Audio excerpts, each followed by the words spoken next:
الانجاز اللي حققنا اليوم ما غيعرف بقيمته الحقيقيه غير اللي عاش النكسات والمؤامرات والتحقير اللي كانوا كيعيشوا العرب في هذه البطوله. اما واحد اللاعب ديالهم قال لهم انا اللي غنماركي البيت الثامن على الجزائر، وشوفوا حجم التقزيم والنظره الدونيه اللي تيشوفونا بها. هاد العياقه كامله والثقه في النفس غتحد ليهم نهار الماتش.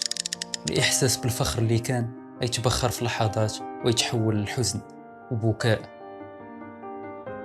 خصوصا المغاربه ملي شافوا كيفاش البرازيل رخات اللعب للنرويجيين اللي واخا هكاك ما قدوش يماركيو الهدف الثاني حتى اضطر الحكم يصفر لهم بيلانتي باش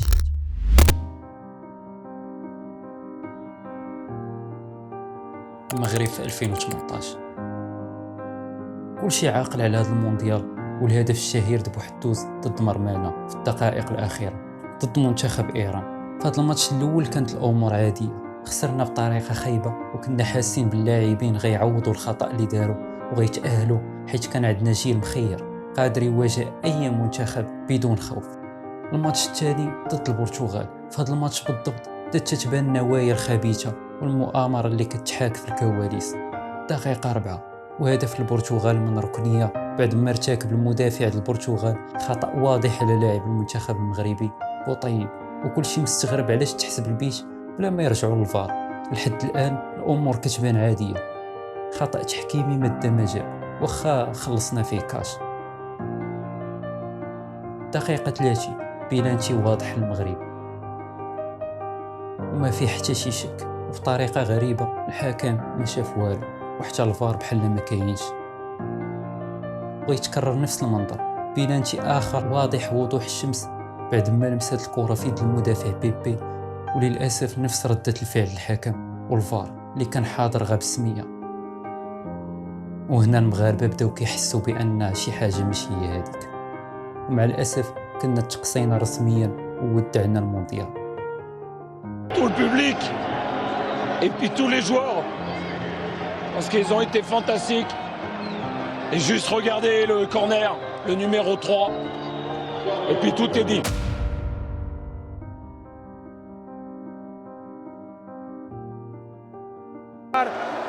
Toda a Argentina falar e um árbitro argentino vem e apita. Eu não digo que ele venha condicionado, eu não digo que ele venha condicionado para cá.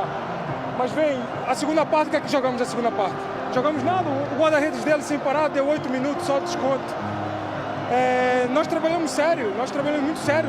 No Campeonato do Mundo, o árbitro está 8 minutos de desconto. Quando nós jogamos. وبقات لينا مباراة أخيرة شكلية ضد إسبانيا، على الله يفرحونا بها واخا غير بانتصار رمزي. وهنا غتكون فيرما المؤامرة، وهاد المرة هاد المؤامرة ما كانتش على المنتخب المغربي بوحدو، وإنما حتى على المنتخب الإيراني، وقليل اللي رد البال لهاد القضية. إسبانيا ما كانش المستوى ديالها مزيان في ديك الوقت، عكس المنتخب المغربي اللي كان قوي وكان قاد يهزم البرتغال بسهولة لولا التحيز التحكيمي، وكانوا خايفين منا أننا نغلبوهم، وفي نفس الوقت خايفين من أن إيران تحقق المفاجأة تغلب البرتغال ولا التعادل، وبالتالي غتأهل البرتغال وإيران. داك الشيء اللي وقع. المغرب دخل في الماتش سخون وسجل الهدف الأول عن طريق بوطيب، الصبليونيين بدا تيدخل معاهم الصاد، وحتى الانحياز التحكيمي كان واضح من الدقائق الأولى.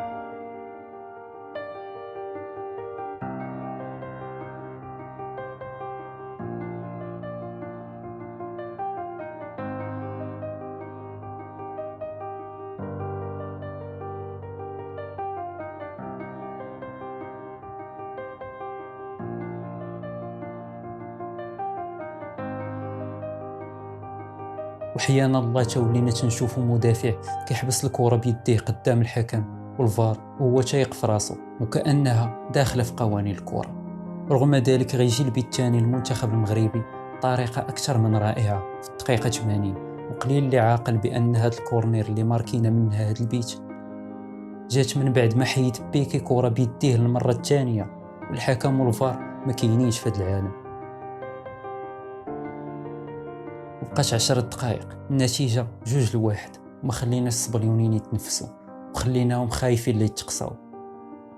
بهذه النتيجة تعادل فقط كافي للإيرانيين باش يتأهلوا. وهنا غيجي الدور على التحكيم. اللي غيلبس التونيد المنتخب الإسباني وغيخرج ليها نيشان.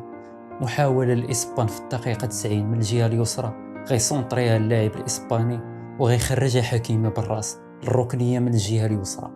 ولأول مرة في تاريخ كرة القدم كورنير كتخرج من اليسر وكل شيء كيتسناها تلعب في اليسر وغتلعب من اليمين، وبكل ثقة في النفس غيزربوا علينا بهدف اللي تحسب تسلل ولكن بقدرة قادر.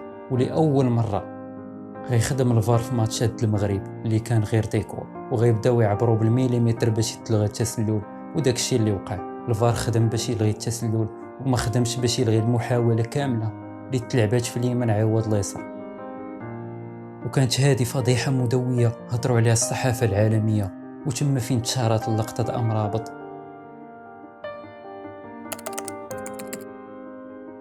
باش نفهموا الأسباب ديال هذا التآمر خصنا نفهموا شنو هو الدور ديال الفيفا هي واحد الاتحاد دولي اللي الهم ديالو الأول والأخير هو الفلوس، وأنه ينظم بطولات ناجحة اللي يشوفوها الملايين ويجلبوا مستشهرين ومستثمرين باش يحققوا أرباح أكثر. كي بحال شي شركة عندها منتوج خصها تسوقه، وبالنسبة لهم التسويق ديال البطولة تكون بالماتشات الكبار اللي تكونوا حماسيين وفيهم أسماء كبيرة، وهكا تيشوفوا الأمور. نصف النهائي فيه البرازيل والبرتغال ولا إسبانيا مربح أكثر من 10 الماتشات فيهم المغرب ولا أي دولة عربية أو إفريقية، وبالتالي تضطروا أنهم يتلاعبوا شوية بالنتائج باش يخليوا المنتخبات الكبيرة في الواجهة. ورئيس الفيفا من بعد فضيحة خيخون كان قال بكل حقارة أن بطولة كأس العالم دارت المنتخبات المحترفة وماشي الهوات، كيقصد الجزائر، وقال أنه لابد للمنتخبات الكبيرة أنها تفوز باش تنجح هذه البطولة، ولا ما غنلقاوش $100 باش نقسموها. حاجة ثانية أن كرة القدم كتعتبر بحال ديك السياسة الناعمة أولا البروباغندا الناعمة، وعن طريقها كتمر الرسائل اللي كترسخ في الأذهان ديال الناس. ومن بين الرسائل اللي تبغيو يرسخوها للمشاهد العربي أو المشاهد عامة في العالم كامل هو أنه ديما الإنسان الأوروبي في القمة عاد موراه الإنسان اللاتيني ثم الإنسان الإفريقي والعربي. وكل كأس العالم كيزيدوا يكرسوا فيه هذه القضية. نتمنى تكونوا كملتوا معي الفيديو حتى الاخر، وما تنساوش تخليوا لي الرأي ديالكم في التعاليق وتدعموني بواحد اللايك والسبسكرايب باش نزيد نخدم، وبارطاجيو مع اصحابكم الى عجبكم الفيديو. كان معكم سالب، تهلاو.